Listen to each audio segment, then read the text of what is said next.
कि मैं जिस फील्ड में नहीं जा सकता हूँ मैं उधर टाइम वेस्ट नहीं करूँगा। मैंने ये चीज़ हर जगह अप्लाई करने की कोशिश की है। मैं एग्जांपल दूंगा, जैसे कि मैं जब कानपुर का इंटरव्यू था तो मुझे मेरे चांसेस कानपुर में ज़्यादा थे। सेम डेट पे बॉम्बे का भी इंटरव्यू शेड्यूल था, तो मैं बॉम्बे नहीं गया था क्योंकि कानपुर मेरे लिए अच्छा भी था और मुझे पता था कि वहाँ मेरे चांसेस ज़्यादा हैं, जबकि बॉम्बे का अच्छा है कॉलेज। तो ये कहीं कहीं रीजन क्या है कि आपको कहीं ना कहीं प्रैक्टिकलिटी पे थोड़ा सा फोकस करना पड़ता है, प्रैक्टिकल होना पड़ता है।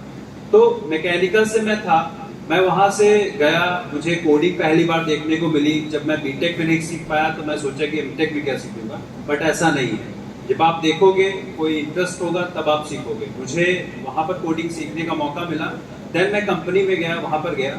डेफिनेटली जब मैंने कोडिंग पहली बार की तो मुझे दिक्कत हुई।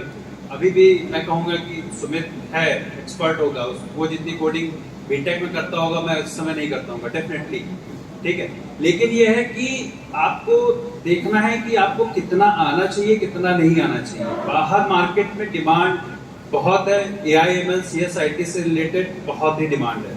मैं भी इस समय उसी फील्ड में हूँ तो मैं बता सकता हूँ, ट्रांजैक्शन या ट्रांजिशन कभी भी स्मूथ नहीं होगा। एक फील्ड से दूसरी फील्ड में जाने में आपको बीच में कोई स्टेप लेना होगा, और मेरे लिए स्टेप था IIT कानपुर में IME डिपार्टमेंट।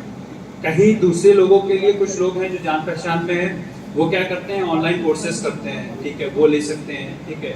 सेल्फ इंटरेस्ट होता है। मैं अभी कुछ इंटरव्यूज भी ले रहा था अपनी कंपनी में पोजीशंस के लिए, तो रुड़की का था, मुझे लग रहा है वो केमिकल इंजीनियरिंग का था, रुड़की का था। उसने वहाँ केमिकल से बीटेक किया, उसके बाद वो डुअल डिग्री का था, वो MBA वहाँ पर किया।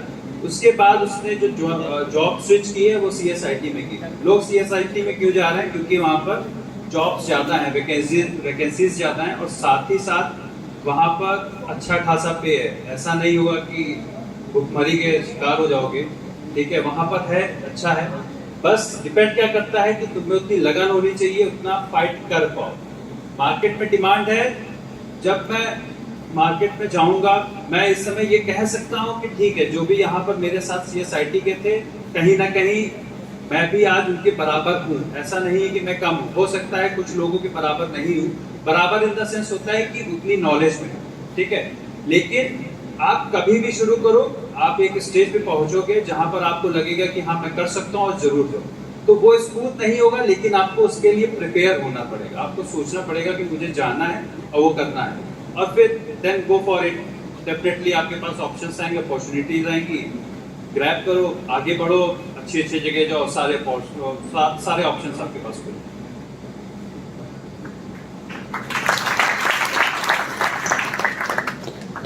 और किसी का सवाल हो, इधर हमारे सिविल ब्रांच के कुछ दोस्त दिख रहे हैं, उनका भी अगर कुछ सवाल है तो पूछ सकते हैं। Good afternoon, sir. I am Arunima Mukherjee from ECE branch Electronics. Sir, मेरा क्वेश्चन सृजन सर से है। तो सर, जैसे बीटेक के बाद जॉब मिल जाती है, तो जॉब मुझे भी मिल गई है, और गेट के साथ थोड़ा है, मतलब गेट भी अटेम्प्ट किया था। तो मतलब एमटेक हम जॉब करने के जॉब में एक्सपीरियंस ले लें, उसके बाद एमटेक करें, या अभी जो एमटेक की थोड़ी बहुत अपॉर्चुनिटीज हैं उसको कर लें या ड्रॉप करें? इन तीनों में से क्या करना सही है? First of all congratulation to you for your first job. देखिए, ये बहुत ही एक पर्सनल कॉल है। जैसे मेरे यहाँ पर्सनल खुद का जो केस था, मुझे TCS में जॉब सिर्फ और सिर्फ फैमिली की तसल्ली के लिए करनी थी, मुझे ज्वाइन नहीं करना था। आपका अपना कॉल है कि आपने वो जॉब किस लिए की है। एक अपने आप को एक कॉन्फिडेंस देने के लिए कि हाँ मैं निकाल सकती हूँ, या अपनी फैमिली को खुश करने के लिए, या फिर आपको अर्निंग करनी है वहाँ जाके। इन्हीं केस, अगर आप इलेक्ट्रॉनिक्स इंजीनियरिंग से can I ask in which company you are? Sir, in TCS digital. Yes. Okay. तो वहाँ भी मेरे साथ से कई लोग हैं, ये मैकेनिकल ब्रांच के मेरे ईयर के लड़के हैं जो आज भी जॉब कर रहे हैं अच्छी सैलरी के साथ। सो अगर आपको कंटिन्यू इसके साथ कर जाना है, आप करिए। पढ़ाई में अगर थोड़ा भी इंटरेस्ट है, मेरा NIT था, NIT is not equal to IIT, everyone knows, but still साल भर के अंदर वहाँ BSI में रुकने के बाद मुझे ऐसा लग रहा था, मेरी अपना लाइफ का पहला इतना बड़ा डिफिकल्ट डिसीजन था कि मुझे एमटेक बीटेक छोड़नी है और जॉब करनी है, या मैं इसी को कंटिन्यू कर जाऊँ। तो आपको एक माहौल मिलता है, अगर आपको एक अच्छा कॉलेज मिलता है, आपकी अपनी कॉल होगी। मेरा पर्सनल मानना है कि अगर आपको एमटेक अच्छे कॉलेज से मिल रहा है, you should go for it. क्योंकि कॉलेज को ये लिए मैं कुछ भी ख़राब नहीं कहूँगा, बट यहाँ 4 साल में as an electronics engineer we are way far behind from the others. हमारे पास सिर्फ थ्योरेटिकल नॉलेज है, मैं कॉलेज के क्लास के टॉप 3 में हमेशा रहा हूँ, बट प्रैक्टिकल एस्पेक्ट के मामले में ऑलमोस्ट जीरो, नील। सो अगर आपको ये लगता है कि आपकी हार्डकोर इलेक्ट्रॉनिक्स में अच्छी नहीं है, आपको एक्सपोजर चाहिए and you want to do something in electronics field, you should definitely join your masters. If you think you want to switch to your different stream, you want to work in private sector, या फिर आपको civil services की जैसे तैयारी करनी है, अभी से अगर आपके दिमाग में है, आप उस हिसाब से कॉल लेके तैयारी कर सकते हैं। बट इन एनी केस अगर आपको इलेक्ट्रॉनिक्स इंजीनियरिंग कंटिन्यू करनी है hardcore, you should go for MTech from a very good college. Thank you sir.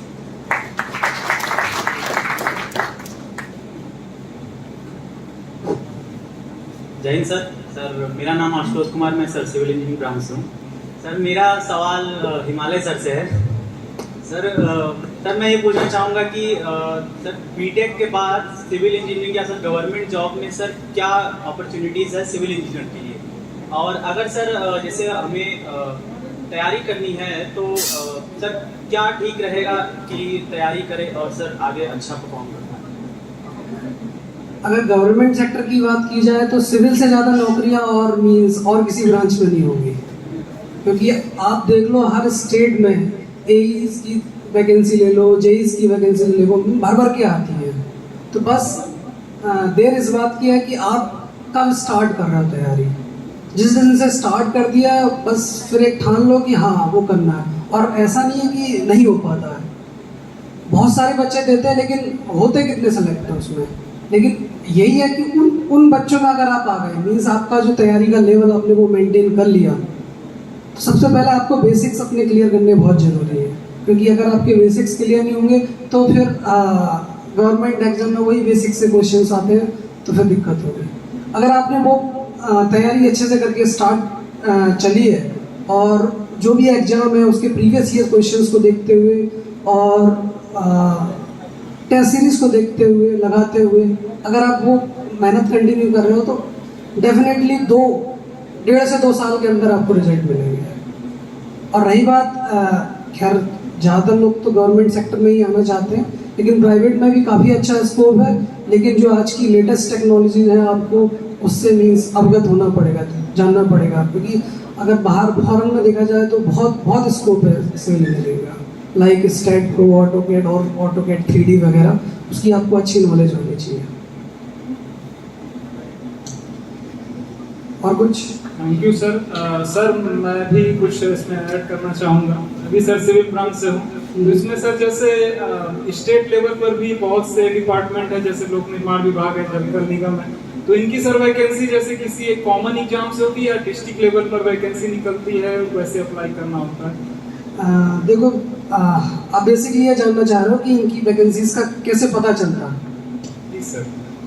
देखो, एक तो वैसे वेबसाइट है sarkariresult.com, सर जानते होंगे सब लोग, तो ज़्यादातर उसी पर आ जाती है मीन्स वैकेंसी। और कुछ जो 1-2 जिसमें वैकेंसी आती है वो थोड़ा छुपी सी रहती है, वो कहीं स्पेशल उनकी वेबसाइट पे ही आती है। लेकिन जो बल्क में वैकेंसी आएंगी, अगर 100, 150 या फिर 50 भी है, तो आपको sarkariresult.com पर लिख जाएंगे। Thank you sir. अब क्वेश्चन आंसर सेशन को यहीं पर समय को देखते हुए रोकते हैं। एक सवाल, ठीक है। Good afternoon, sir. My name is Manshu Yadav, and I am from final year. Sir, my question is from Sumit Verma, sir. Sir, apart from coding and gate, what are the other options in CS? Yes, sir. Coding and GATE के अलावा bank जाओ, IAS की तैयारी करो, मतलब everything is open. Coding and GATE In CS, sir. Obviously computer science में you can banks के लिए लाइक आपको IT ऑफिसर्स का होता है। लाइक एक मेरी बैच का है, वो SBI में IT ऑफिसर है एंड RBI में भी IT ऑफिसर होता है। सो बट ये लॉजिक नहीं समझ में आया कि तुमको कोडिंग और गेट के अलावा कुछ करना है, क्योंकि अगर आपको कंप्यूटर साइंस IT में रहना है मतलब, तो आपको दोनों में से कुछ ना कुछ तो करना ही पड़ेगा। गेट भी करोगे तो फिर तुमको आगे जाके कोडिंग तो करनी ही पड़ेगी। तो आपको कोडिंग की दुनिया को बिल्कुल अलग करके चलना है, तो फिर बैंक्स वगैरह सही है, ये सब चीज़ें सही हैं। तो कोडिंग में ऐसा कुछ नहीं है, अगर सीखोगे तो 6 महीने के बाद सीख सकोगे। अब हम चाहेंगे जिनका भी जो भी प्रश्न हो, अब लंच के बाद समय को देखते हुए हम क्वेश्चन आंसर सेशन को यहीं पर रोकते हैं। लंच के बाद आप आइएगा, फॉर्मल तरीके से सर लोगों से जैसा भी सवाल हो आप पूछ सकते हैं। तो आज जैसा कि रितिका मैम आज आने वाली थी, किसी कारणवश नहीं आ पाई हैं। 2016 बैच की pass out mechanical engineering department से, तो उन्होंने एक वीडियो भेजा है हमें। इस वीडियो को हम आप लोगों के सामने दिखाएंगे, प्ले करिए। All the members present in the hall, dear students, respected teachers, and all the members present in the hall, आप सबको मेरा सादर प्रणाम। First of all, I would like to apologize.